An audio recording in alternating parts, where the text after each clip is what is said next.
天亮了，这仗越来越痛了。虽然确定了蓝军指挥所的新位置，但就这么几个人，能有什么用啊？别忘了，这可是新制作战力量的比拼，每一个单兵的背后都有一个强大的作战系统作为支撑。首长说的是我入戏太深了，还没有从传统战法中跳出来。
已被红军占领，估计20分钟后，红军指挥所入驻。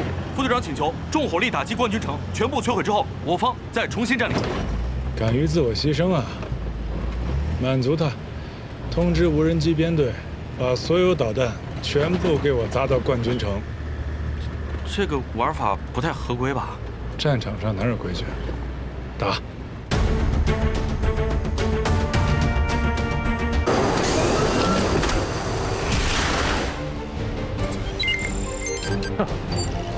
这个蓝军打疯了，真的要把冠军城全部炸掉。是啊，这个吴大洲啊，还真是有点魄力。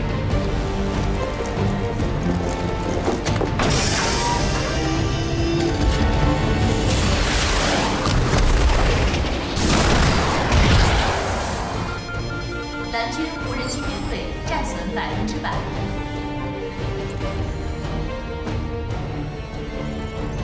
真没想到啊，这个郭子健，居然还是一位将才。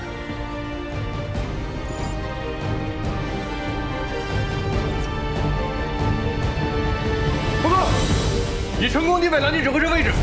那还等什么？打！是。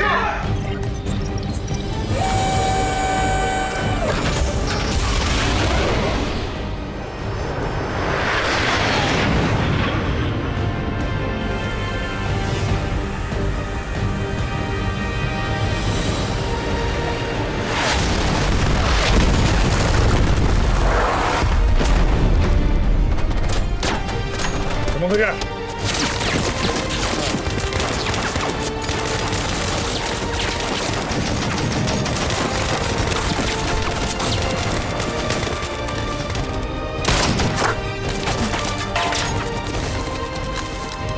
不好，欧队，指挥车被红军无人机锁定，抓紧跳车！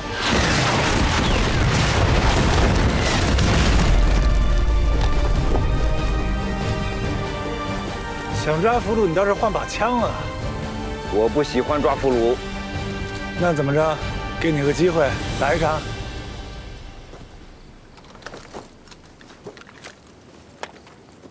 来，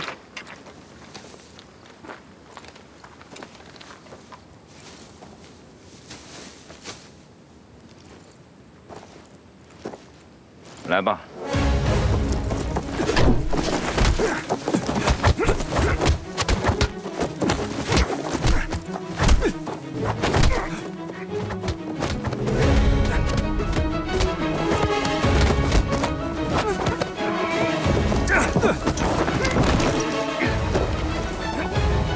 行了，不打了。我赢不了你，你也很难赢我。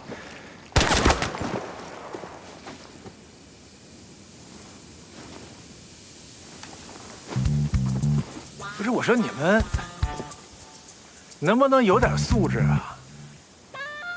不讲武德。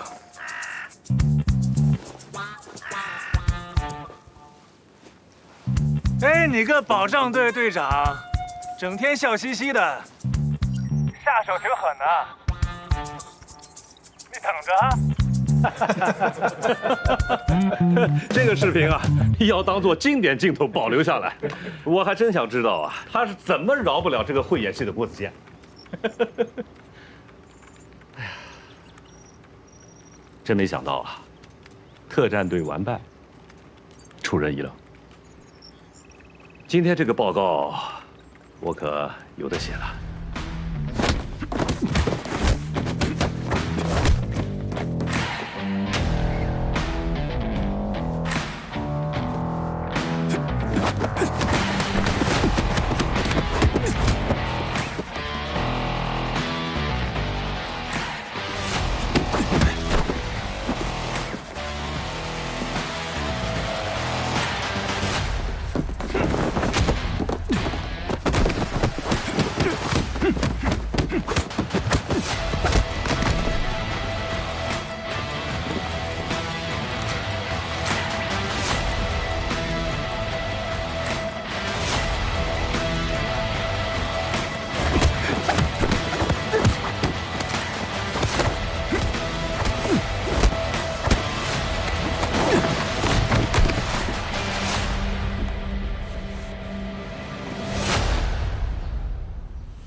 才刚演习完就约战，这两小子精力也太旺盛了。年轻人嘛，精力当然旺盛了。再说，哪个愿意服输啊？真不管？为什么要管啊？这搏击也是一种正常的交流方式啊。有道理。哎，你们这个集训队也算是卧虎藏龙了。那杨茂林就挺能打的，没想到你这指挥员也不赖。不过今天这场咱们算平了啊。哎呀，行，怎么着也得给上级领导留个面子。行了，那胸口还疼着呢吧？我就担心你的肋骨会抗议到天黑。这趟来啊，我想了一下，如果我对李松伟多一点点谨慎，或者是杨茂林那小子偷袭我有一点预判，都不会是这个结果。自古以来，失败者最难逃脱的思维圈子，就是"如果"2个字。那不是一回事儿。怎么不是一回事儿？我这次过来是冲着你们的前3甲来的。但是谁也没想到，他们那么不抗揍。你说你一个保障队的队长，前面还领着手底下队员给我们端茶送水呢，这一眨眼，都成精兵强将了。你们给我搞这大反转，上了一课。这就成了你"如果"的理由了。那不然怎么着？你总得给我回去写检讨一个道理吧？我倒有个办法，可以帮你的检讨过关。你说说。你就说，第8集团军本来安排的就是我郭子健的团队，前3甲只不过是个幌子，专门给你们喂迷魂汤的。你就别给自己贴金了，成吗？谁能相信啊？你甭管真假，你能过关就行了嘛。哎呀，你是真够狂的。不过也挺好，要是真像你说的这么干，可就把你们梁副军长给彻底卖了。对了，我还叫了个人来。谁呀？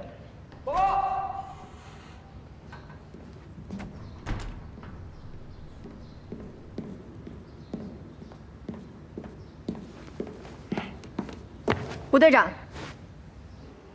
你们这个特战队长眼力还真不错，都被你们的保障队长给蒙了。我看呐，连睁眼瞎差不多。那是他陷入了先入为主的误区，这醒过神来，一下子把2个关键人物都找到了。看来他是要进行一场彻底的复盘呢。吴队长，你说有重要任务把我叫过来，该不会是也要跟我打一架吧？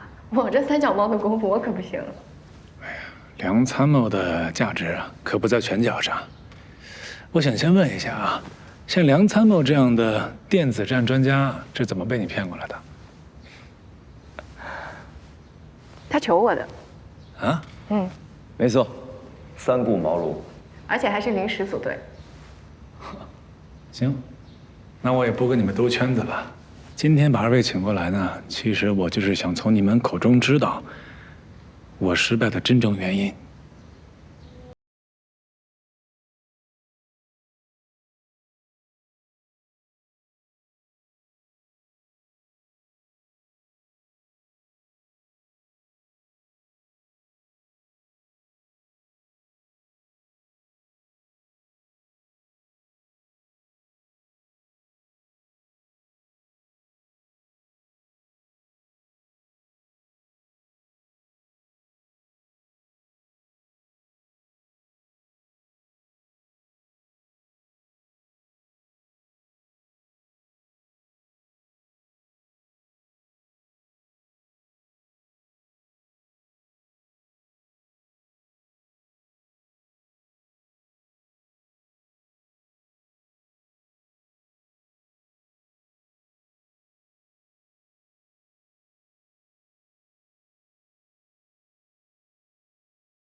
虽然看起来和我军的特种部队很像，但实际上在战场上的立体应变上，包括作战手段上，都有更宽广的辐射。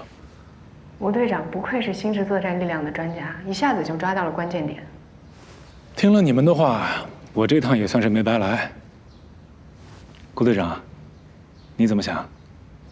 我在想你刚刚说的，整体大于局部之和。那我们心智力量未来的方向到底在哪儿？未来的方向其实谁也说不准，大家都在摸着石头过河，一直在讨论这个。不过你们这集训之后，结果等于是个未知数。如果是散的话，那你们就是各回各家，等于是给各集团军撒了一把辣椒面儿。但如果说你们聚的话，这说到要害处，咱们不说了。这要害处，得要害的人来办。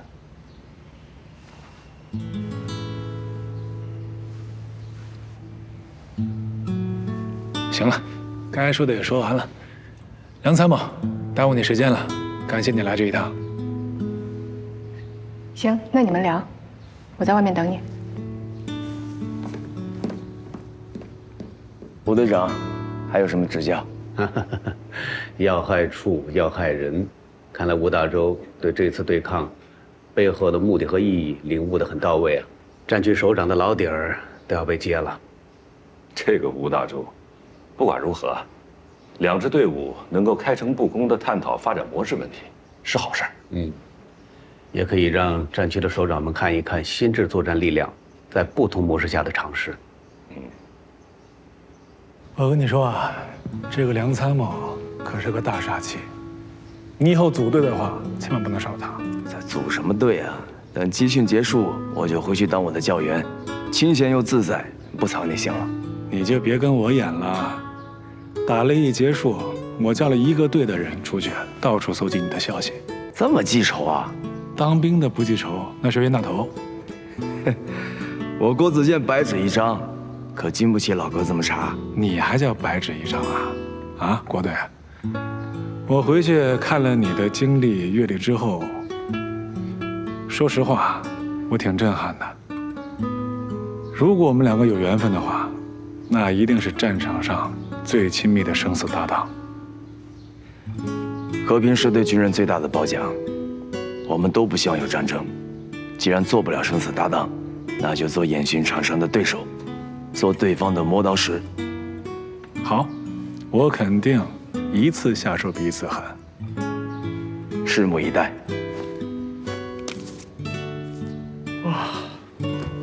好戏散场了，邓副局长，咱们也该撤了。哎呀，没想到啊，认识才2天，这2人倒成了莫逆之交。不打不相识，这叫英雄识英雄。你觉不觉得刚刚吴大洲好像话里有话？你以为他找我们过来，就是简单的想找回颜面，来一次简单的复盘吗？难道不是吗？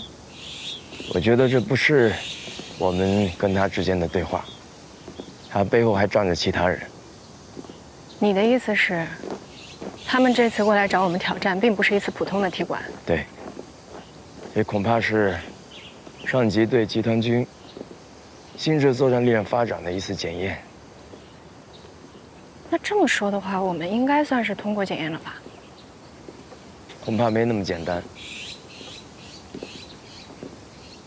不管怎么说，你都应该谢谢吴大洲。是，我是应该谢谢他。之前想要挑战擂主，但我也说过，这事儿恐怕没那么顺利。吴大洲倒是给我解决了这个问题。恭喜你啊！这次打擂结束之后，看来马上就可以官复原职了。如果我官复原职，你愿意来当我的首席参谋吗？恐怕不行了。集训结束之后，我就要去北京的研究所报道了。不说吴大洲啊，你当了多少年兵了啊？你这是泄密，你知道吗？我什么都没说呀，领导。你是什么都没说，可是你话里话外都在给郭子健透口风啊！哎呀，我真没那个意思，您想多了。回去写检查，好好总结这次的失败。是。邓副局长，其实我们这次吧，也没有完全的失败，最起码帮江司令挖出了一个郭子健，不是吗？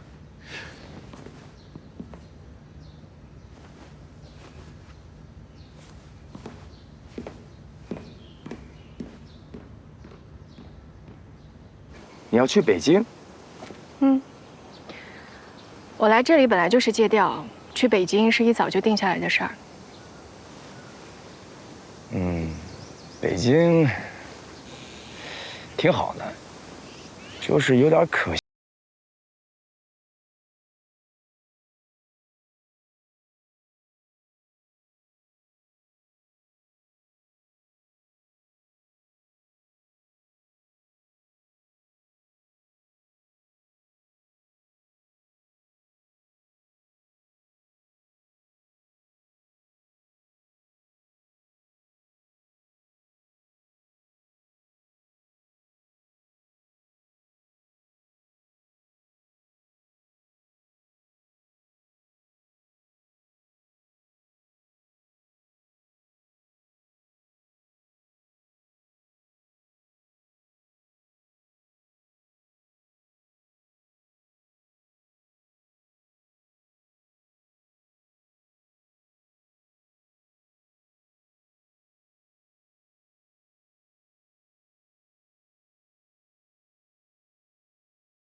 去里边心里边踏实。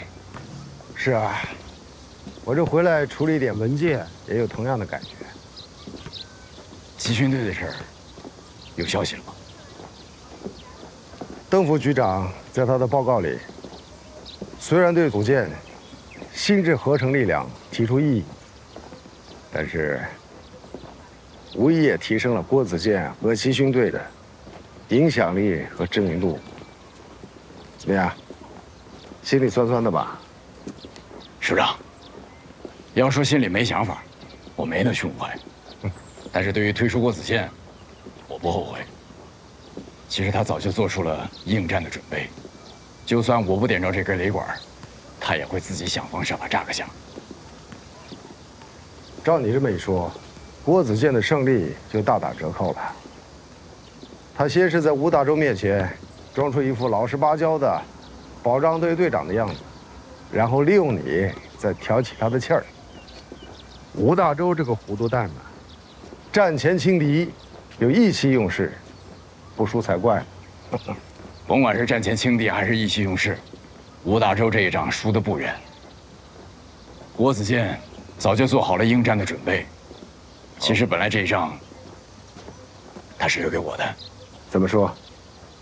郭子健早就盘算好了要挑战肋楚，可是没想到吴大洲把我的角色给抢了。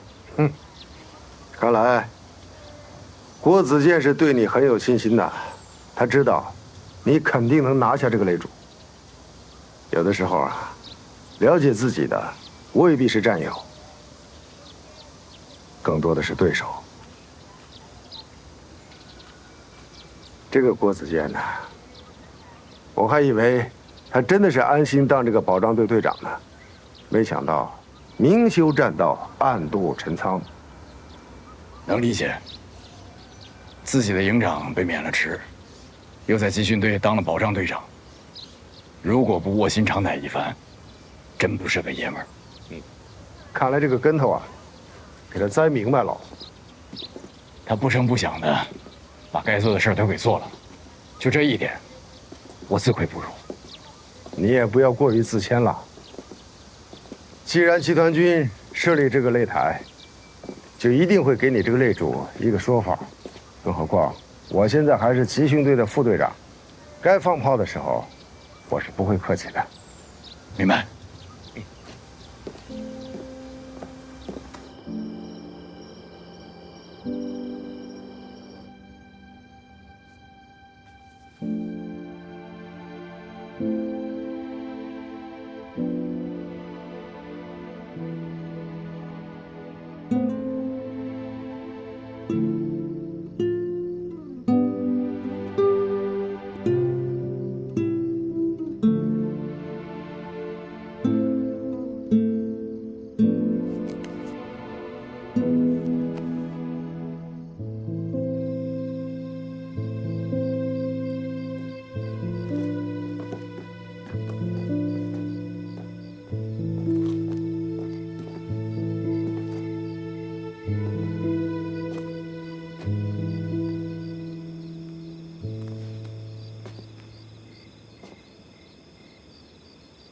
梁参谋，啊，方便下来一趟吗？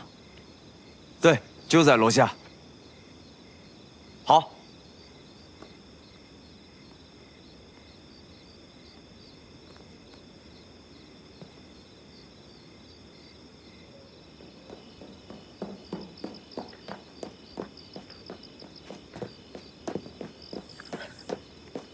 郭队长，怎么了？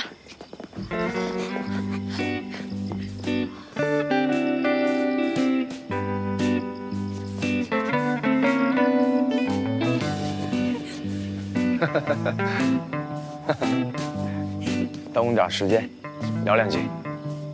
走。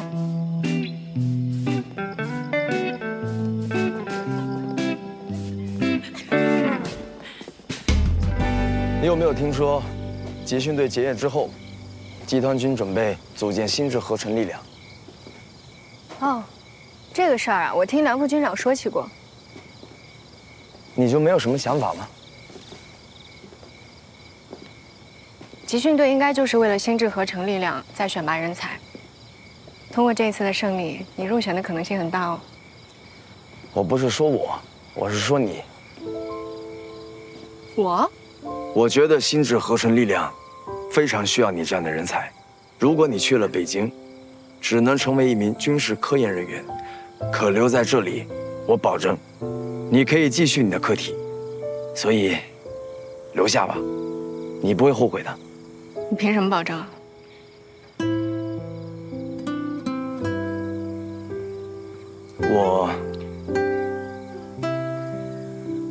郭子健，我们做个约定吧。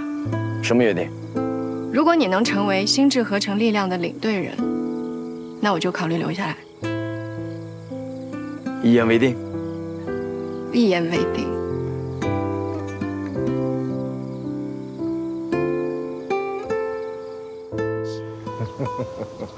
老索啊，由于这个新课题的论证呢比较繁琐啊，所以这段日子啊，我在岗的时间也是时断时续的，辛苦了。哪里，这都是我分内的事儿。其实啊，我这次执行任务啊，这也是有私心的，还专门向领导呢打了报告，由你来代理旅长的职务。感谢杨旅长的厚爱。其实，我还是感觉自己啊，能力不足，让大家失望了。就别跟我客套了呀。这回来之后啊，我发现旅里的各项工作呀，都大有起色。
哟，回来了哈！来，哎呀，怎么样？我们这准备一大桌饭菜，还满意吧？索旅长，早了点儿，命令还没下来呢。这不早晚的事儿吗？哎，以你的资历和能力啊，早就该是提升了。哎，我告诉你啊，咱这是关起门来说话，别人听见，那首长知道了，影响多不好。我知道，我这不替你高兴吗？总之，雪子没落地之前，话别说太满了。你这也太紧张了。哎，杨旅长，今天已经正式找我谈话了。真的？你这事定了呀？哎呀，说实话啊，这要搁在以前，当不当这个旅长我无所谓。现在不一样了。这心智力量集训队，那就是军改的实验田呐。我当了这个旅长，我就有权利来制定方案。我要让他们都看看，我所见安的这个树上，能结出什么样的好果子。反正只要有我们家老索在啊，这棵树上的果子肯定是结的又大又圆，8九不离10。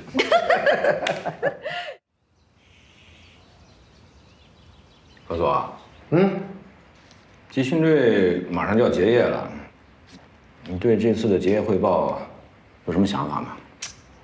结业汇报，江胜强啊，他是这次比赛的擂主，所以说这个结业报告让他来写，实至名归。那郭子敬呢？郭子敬，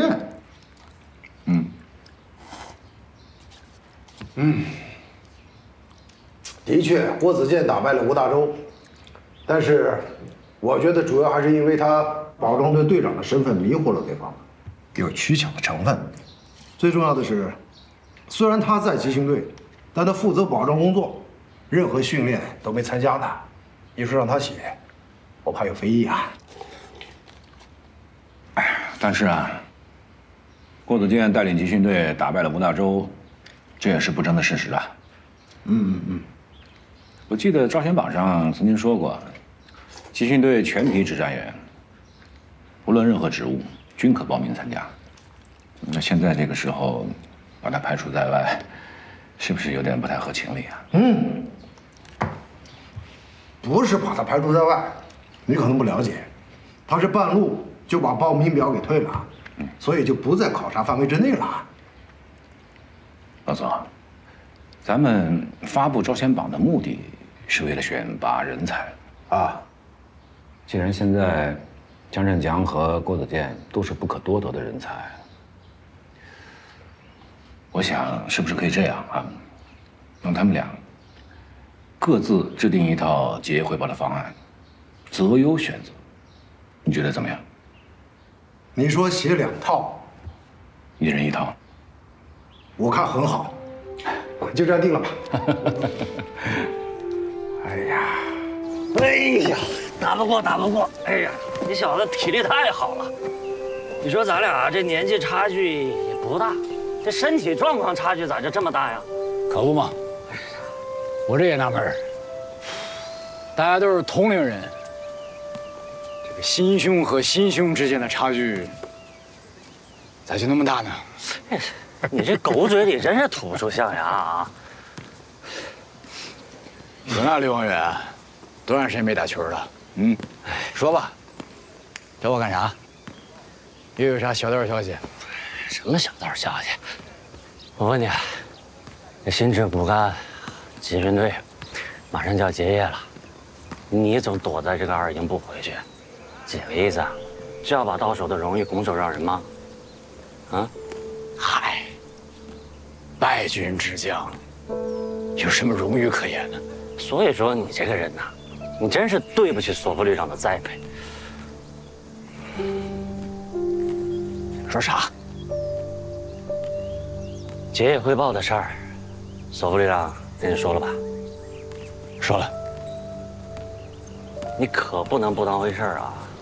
这次谁代表集训队做这个结业汇报，它直接关系到未来谁是新制合成力量的核心人物，知道吗？我知道。光知道可不行啊！这样吧，一会儿我让人把我们作训科有参考价值的资料给你送点过去。你这几天好好下功夫，无论如何也要把这个名额给拿下来，知道吗？你别不当回事儿，也更不要便宜了郭子健那小子。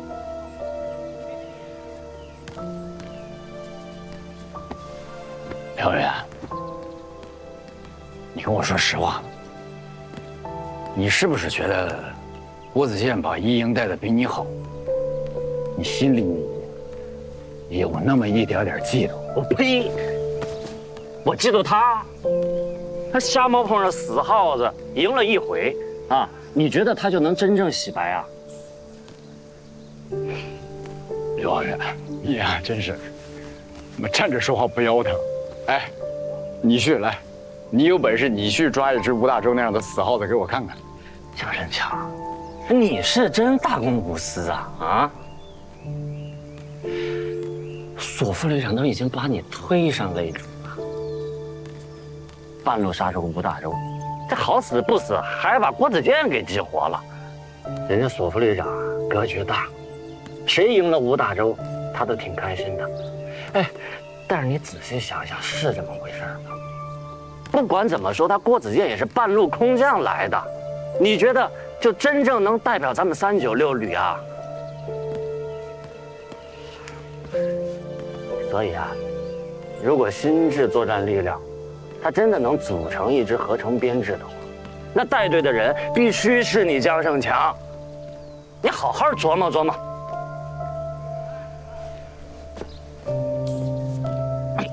仇人。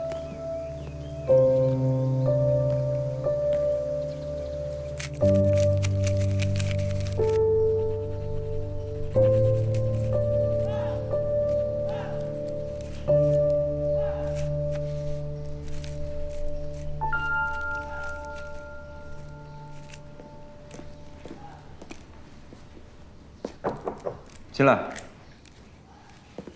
今天张教授来给集训队上课了，还参观了集训队的各项训练。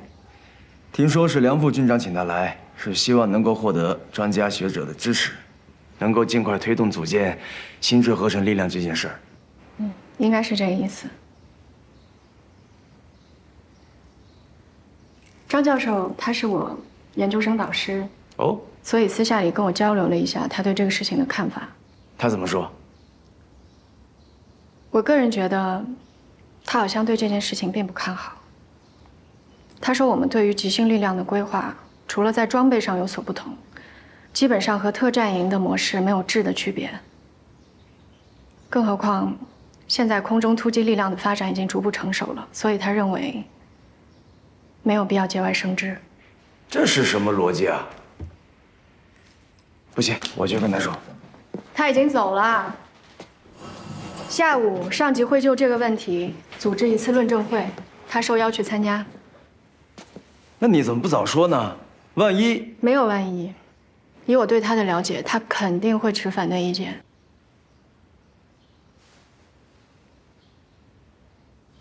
这个张教授，我们曾经请他到集训队也讲过课。有意见的也不止他一个，他只是个代表。我知道。说起来这事儿也是阴差阳错，本来你们的探索只是咱们战区陆军范围内的一个尝试，我还期望着这个小发面团哪天冷不丁给我变个大面包呢。可是你们打擂的事儿一闹腾，再加上特战队的一搅和，这纸里的火哪还包得住？现在想起来，打擂这个事儿是有点率性了，但是我们愿意接受各位专家还有上级机关的质疑，甚至是否定。近年来啊，陆军部队改革创新的思路不少，但放眼世界，好像都遇到了瓶颈，受限于地理环境、兵种组合，同时也受限于固有作战模式的影响。所以啊，各国陆军都渴求有所突破，而且是有效突破。我们的探索避不开这些沟沟坎坎的。实际上，上级机关正是看到了这种探索带来的变化和机遇，才更加重视。从长远看，是件好事。首长同志，长远的事儿交给时间吧。我就说眼前这个事儿怎么办？不能半途而废吧？北华，你任职副军长是第4年了吧？何止4年，我都已经满4年了。瞧这个气势啊，这冲劲儿还是那么足。哎呀，你知道我4平8稳的事儿我做不来。我找你来，一是商讨一下此事的进展，二是想征求一下你的意见。你如果有顾虑，那我就换一个年轻一点的干部来负责。你什么意思啊，首长啊？你的意思是说我从今天开始就开始坐办公室，没事开会，做报告，然后静等上级的提升？这话怎么到你嘴里就变味儿了呢？你得爱护我心领了。那好，那我干脆就老干的说，心智力量建设的事儿，咱们干，而且干到底。我等的就是你这句话。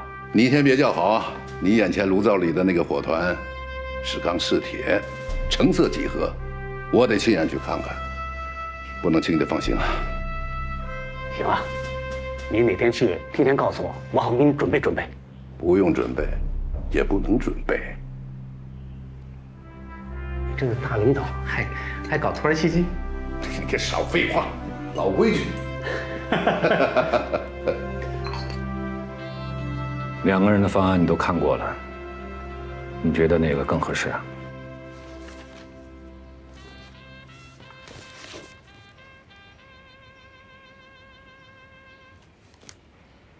应该说各有千秋，的确很难选择呀。目前我们组建心智合成力量的想法有一些不同的意见。集团军的意思想通过这次汇报，改变一些同志的看法。所以这次的结业汇报非常的关键。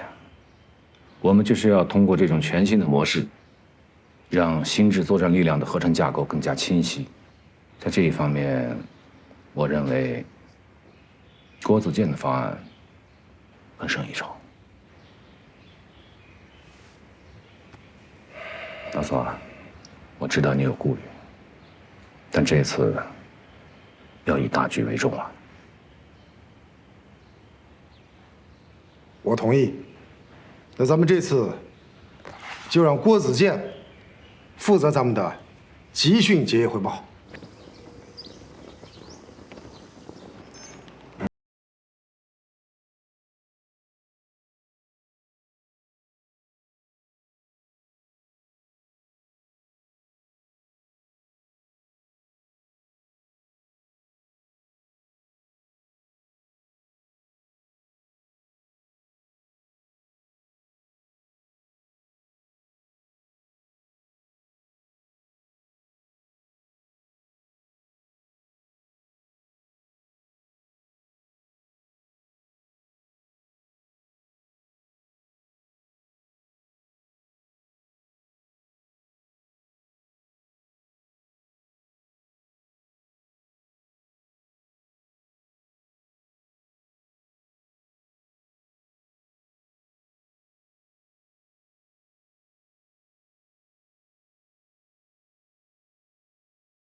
最严密的特种弹药库。二组注意，弹药库内2名游动哨，巡逻轨迹由东侧2楼楼梯至西侧地面，单次巡逻时间约5分钟，间隔2分钟。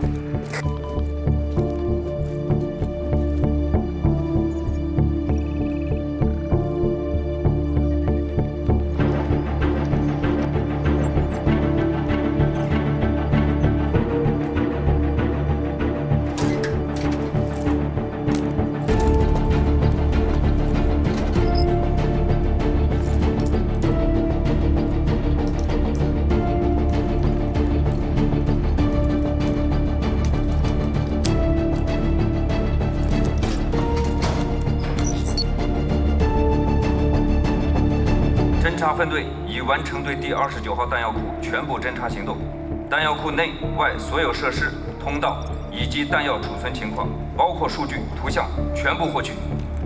任务完成得很好，准备归队。是。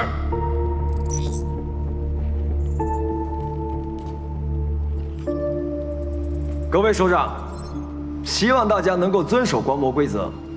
刚才我们已经截获，有人企图用手机信息向弹药库告密。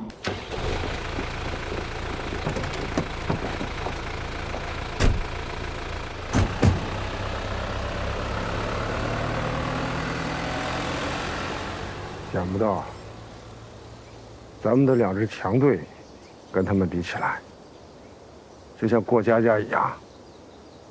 说明还是不够强了。要不是打这一仗，都不知道跟人家差距这么大。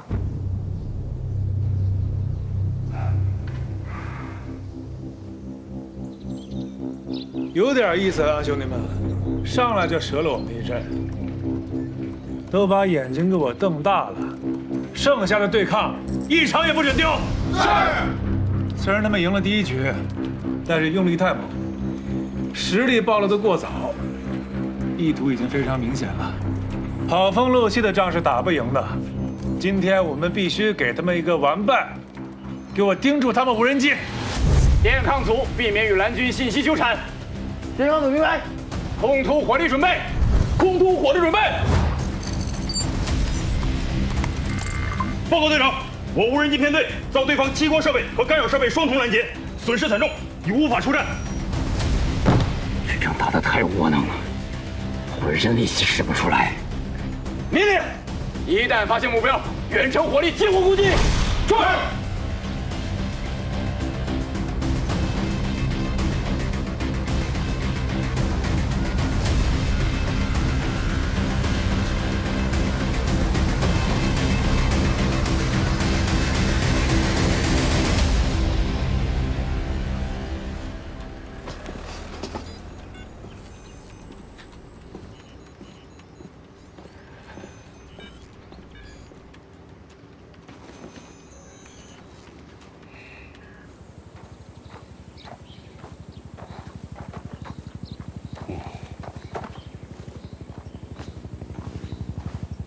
天怎么出来了？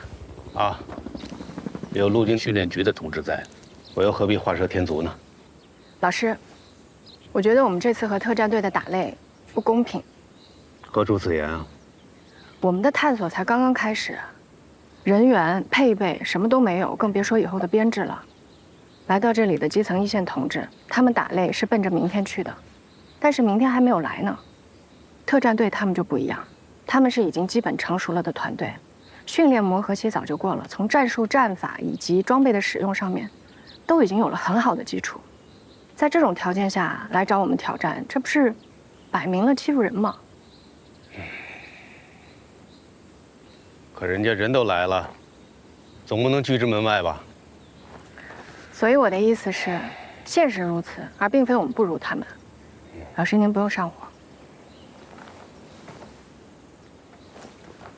你看出来我上火了？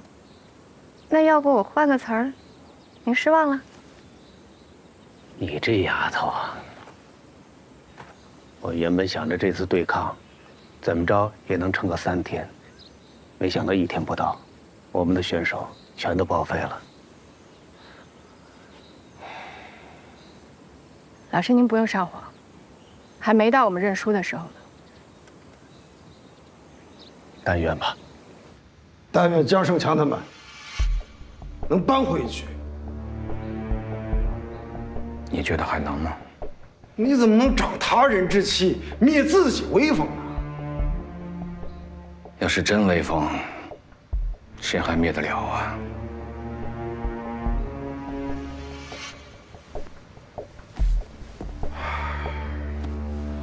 连长，连长，连长，干啥玩意儿？呜喳喳的，啥事儿？都结束了，江营长败了。哎，是不是该到咱上场了？咱营长说了，让一营马上进入作战状态，随时等候任务。太好了，同学们，通知全连，马上集合。这给我憋的！各位首长，我们特战队这次来呢，怎么说呢？很失望，特别失望。本来想过来痛痛快快的打一场对抗，没想到最后变成了以大欺小。一直听说第8集团军在搞新制集训，我们也一直想来学习体验一下。但是经过今天的对抗之后，我觉得我们还是来得太早了。你们的新制集训确实还是不够成熟，还需要再多发展。首长，我们就是指出看到的问题，没有别的意思。你们是胜利者，有评判的资格。徐处长，你的心情我能理解，但是事实，它就是事实。你们组织打擂，这是好事，但如果让你们这前3名来组建新制作战单元，你能放心让他们上战场吗？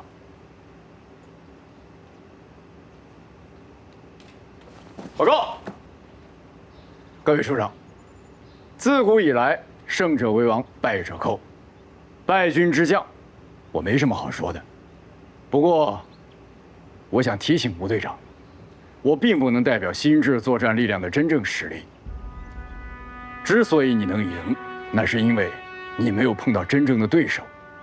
江胜强，有一说一，输了就输了，扯那些没用的干什么？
各位首长，这个战书我接了。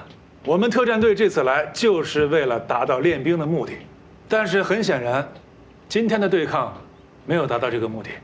所以，如果集训队有这样的人才的话，我希望各位领导也不要藏着，赶紧拎出来，我们想看一看。是啊，老邓啊，那就由你们陆军机关决定吧。首长，你把球又踢给了我。邓副局长，只有球在脚下，才能更好的炫出精彩的脚法呀。老龙，你真是看热闹的不嫌事儿大。没。行，老龙说的很有道理。说句心里话，我们这次专门过来，如果没见点真章就回去，也不好向首长们交代。郭子健同志，到。说实话，你能迅速组队应战吗？这个犹豫什么？不敢吗？对抗也不是我一个人的事儿啊，这得需要点时间呢。你需要多长时间？一天够不够？那倒不用，今晚9点以后就行。吴大洲，走。你还有什么想法？没什么想法。既然大家都推选出郭队长，那希望郭队长拿出真正的实力，好好跟我们打一场，不要让我们再在这儿浪费那些时间了。郭子健同志，到。你还有什么要求？我没什么要求，就是今晚不能给各位送餐了。好，请坐。按照演习预设的第2方案，晚上10点，实兵对抗开始。教导队本来就是教学训练单位，所以一定要做好这次实兵对抗的导条保障。另外，由于2支团队的特点相似，所以干脆来个直接的，那就是以凤鸣山南侧的城市作战模拟训练场为基准点，2个团队同时出发，同时开机。谁能够成功拿下这个要点，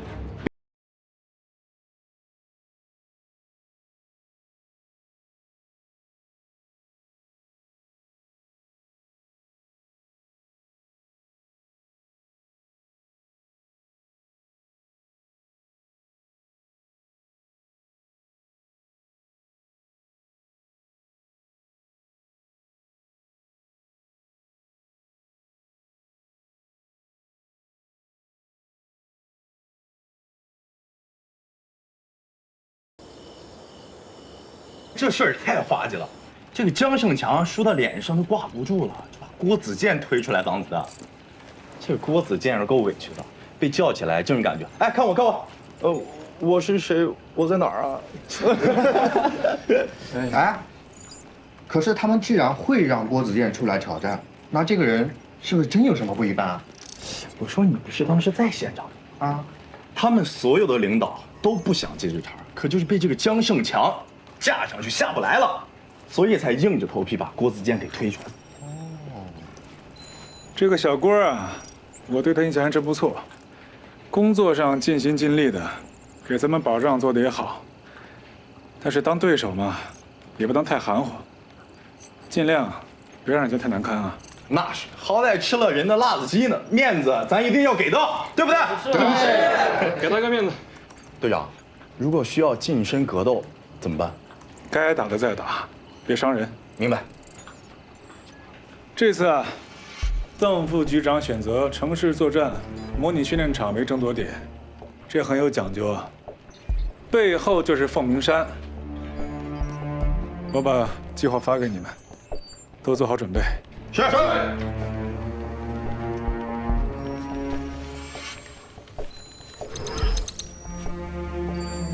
对我们双方来说，想要快速到达冠军城，显然是翻山的距离更近，耗时更短。那就先把凤鸣山的山头占了再说。可如果我们占领山头，目标太过明显，很容易遭到对方火力的集中打击。队长，我还有一个担心，对方是特战队，在城市巷战上比我们更有优势。即便是我们先占领了冠军城，真正防守起来也难。杨宝林，好歹你也是特战队员出身，还怕这个？我不是怕，是实话实说。你有什么想法？如果我们拳头不够硬，那就多用脑子。既然我们打的是心智力量作战，那就要打出一些心智力量的气质来。不是，都这个时候了，你俩就别打哑语了，有什么招赶紧说呀，急死我了都。我们这样，首长，今天这激将法，您和冷远山演的那是到位。哎，您真不去郭子健那传授一点脱山技巧啊？有什么传授的啊？说不定会影响他的发挥，影响他的奇思妙想。您这心可真大呀！我的心一点都不大，我特别希望郭子健能赢。如果他赢了，对于我们后续的工作有非常大的参考价值啊。那这么说，如果今天江胜强不挑这个头，您也会主动的挑起这个战局？如果江胜强不跳头的话，你觉得郭子健能坐得住吗？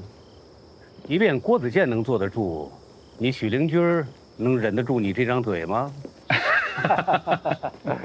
真是什么都瞒不过您。但是您就这么肯定，郭子健会主动挑战吴大洲？当然了，你以为郭子健认输了啊？通过一系列的事情，郭子健得到了磨砺，他真的变了。相对于输赢，其实我更高兴的是看到了郭子健的变化。如果说他现在是一名剑客，那至少知道他该怎么出剑了。我觉得您这话会不会说得太早了？如果他今天晚上真的输了，如果真输了，那就说明欠火候，火候不够，还需要磨砺。怎么了？哎，我说你许灵军，你怎么那么多的问题啊？啊，你看这问了一路了，你都。行了，去导演部。啰里吧嗦的。队长，他们的队伍已经出发，正在向凤鸣山方向前进。按计划打。是。小分队怎么样？一直没有消息。报告，捕捉到对方频段，切进去。是。报告，有可疑信号接入。这是试探性信号，保持正常频率，不要让对方有所察觉。是。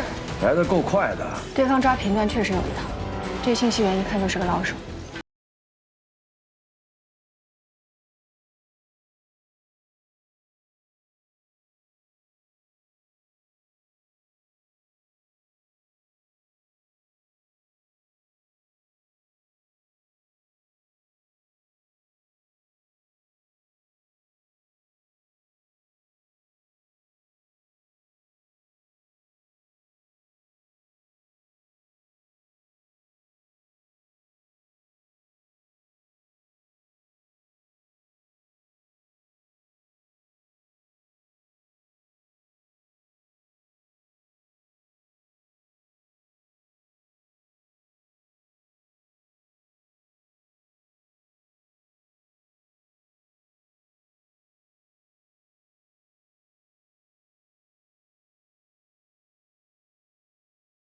由于功率大，它基本就是红方指挥所的镜像基地，所以欺骗性很强。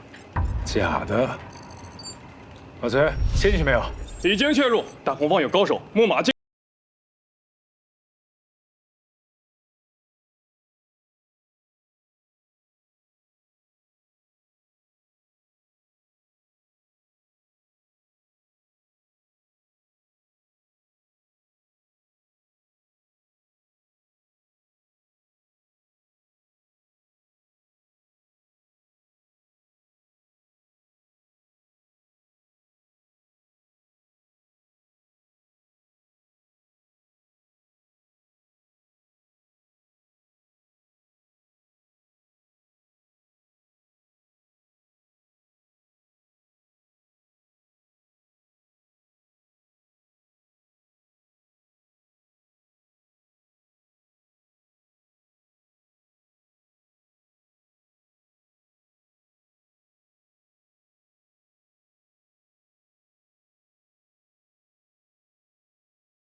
队长，红方一支分队正在向凤鸣山顶集结，马上就要登顶，打他。让他们过去。是。李虎，你们侦察班是负责盯住山坡北侧通道安全，路上发现离村人员，直接干掉。是。一旦发现蓝军大部队，立刻发送信号。记住，为了防止蓝军绕行，北侧通道务必始终保持在我们手里。是，明白。走。山顶各个方向注意警戒。好。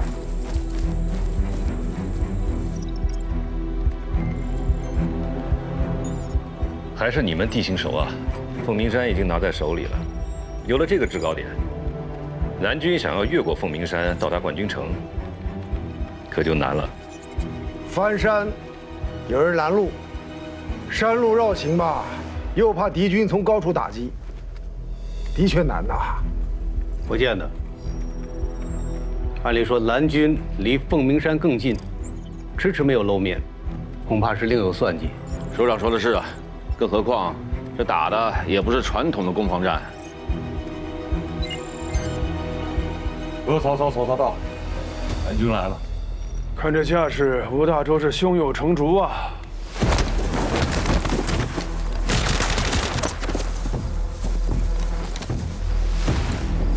身手不错，可惜了。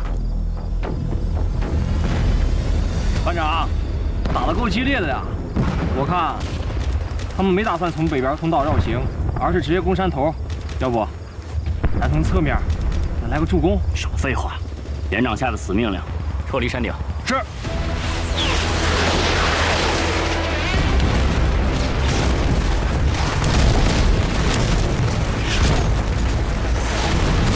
现代战争啊，站住山头不见得就能守住山头。这种新式弹药，可是一点道理也不讲。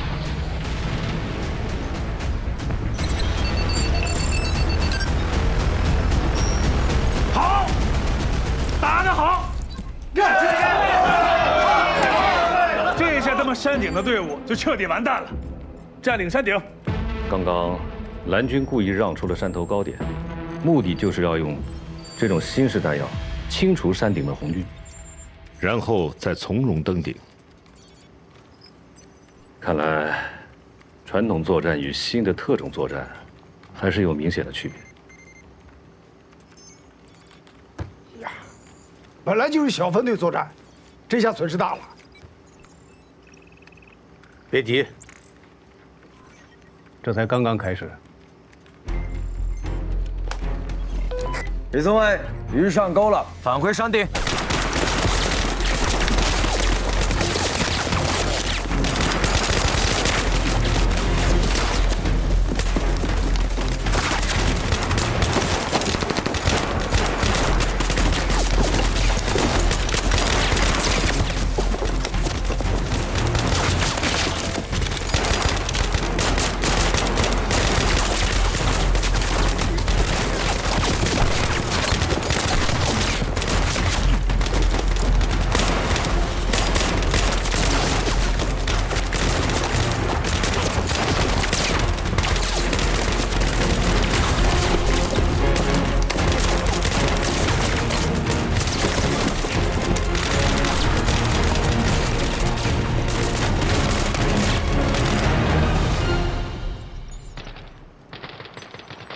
邪性啊！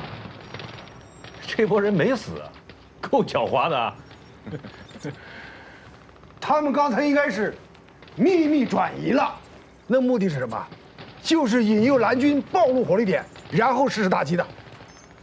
张局长，怎么样？仗打到这个份上，渐入佳境吧？看来他们早就得到消息，所以来了个将计就计。老崔啊，老崔，红军指挥所在哪儿了？信号显示的只能是可疑点，必须士兵现地侦查才能最后确定。山猫呢？山猫人呢？一直没有消息，很可能已经报销了。队长，我申请带队，拿下红方指挥所。他一个保障队队长，能有这两下子？吴队，怎么了？我建议指挥所必须动起来，要不然很可能马上会被锁定。不跟他们兜圈子了，转移指挥所，副队带人把冠军城给我打下来。是。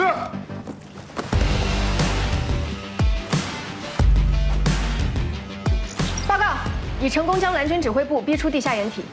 漂亮。为什么一定要把他们逼出来？直接用钻地导弹打不是更划算吗？有2个原因：第一，一线人员不在现场，所以没有办法确认；第二个原因，你问郭队长。你们无人机练这么久，总得派上用场吧？明白。我马上下达侦察跟踪指令。